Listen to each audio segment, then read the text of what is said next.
मुख्यमंत्री की शपथ लेते दिल्ली में रेखा गुप्ता ने बुलडोजर चला दिया है। रेखा गुप्ता के ऐलान से मोदी शाह भी हैरान है और अरविंद केजरीवाल ने सपने में भी नहीं सोचा रहा होगा कि पहली बार विधायक बनी जिस रेखा गुप्ता को दिल्ली का मुख्यमंत्री बनाया गया वो कुछ ऐसा कर जाएंगी।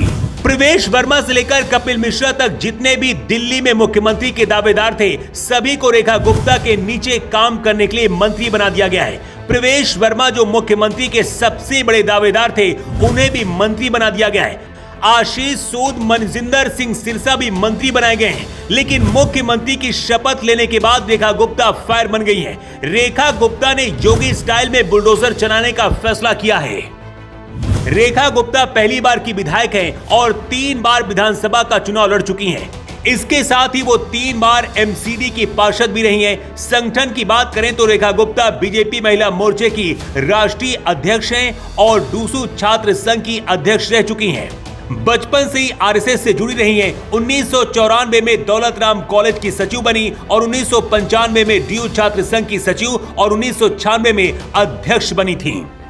मुख्यमंत्री बनने के बाद रेखा गुप्ता ने ऐलान किया है कि अरविंद केजरीवाल ने जिस शीश महल को बनवाया उसमें वो नहीं रहेंगी। रेखा गुप्ता ने कहा कि जिस शीश महल को अरविंद केजरीवाल ने बनवाया उसे अब देश की जनता के लिए म्यूजियम बना दिया जाएगा, ताकि वहां जाकर देश के लोग देख पाएं कि आखिर मुफलर ओढ़कर मुख्यमंत्री बना एक शख्स कैसे दिल्ली के लोगों के खून पसीने की कमाई से उसने अपने ऐशो आराम के लिए शीश महल बनाया था।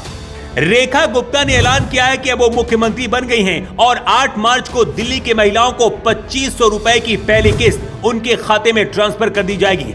अरविंद केजरीवाल ने जो अवैध निर्माण कराए थे, अब रेखा गुप्ता मुख्यमंत्री बनने के बाद योगी स्टाइल में बुलडोजर चलाने की तैयारी में है।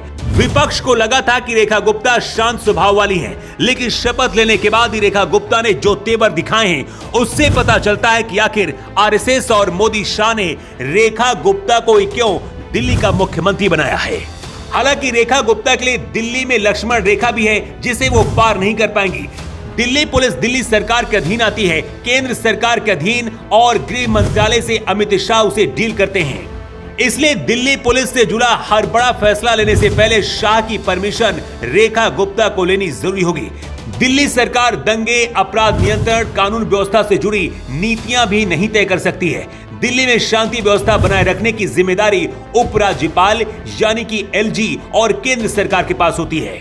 देश के अन्य राज्यों के मुकाबले दिल्ली सरकार के कई कानून केंद्र सरकार की मंजूरी के बिना लागू नहीं हो सकते हैं। इसलिए रेखा गुप्ता के लिए सबसे बड़ी ये चुनौती होगी कि वो अपने फैसले खुद लेंगी या फिर केंद्र सरकार के इशारे पर ही सरकार चलाएंगी, क्योंकि दिल्ली में एलजी का पूरा दखल होता है।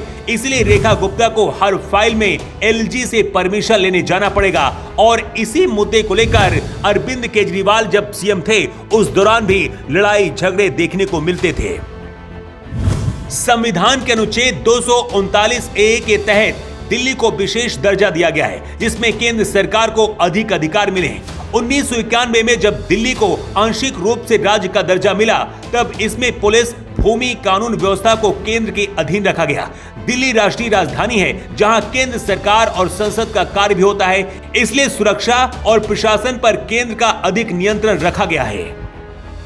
रेखा गुप्ता को मुख्यमंत्री बनाकर मोदी शाह ने एक तीर से कई शिकार किए हैं। पहली, दिल्ली की महिलाओं को साधने की कोशिश की गई है। दूसरा, अरविंद केजरीवाल को टक्कर देने के लिए बनिया चेहरा उतारा गया। और तीसरा, पहली बार विधायक बनी रेखा गुप्ता को मुख्यमंत्री बनाकर पार्टी के अंदर चल रही गुटबाजी को खत्म कर दिया गया है। मुख्यमंत्री की शपथ लेने के बाद से रेखा गुप्ता एक्शन में दिख रही है। उड़ते उड़ते खबर तो ये भी है कि यूपी से कुछ बुलडोजर भी दिल्ली के लिए ऑर्डर किए गए हैं।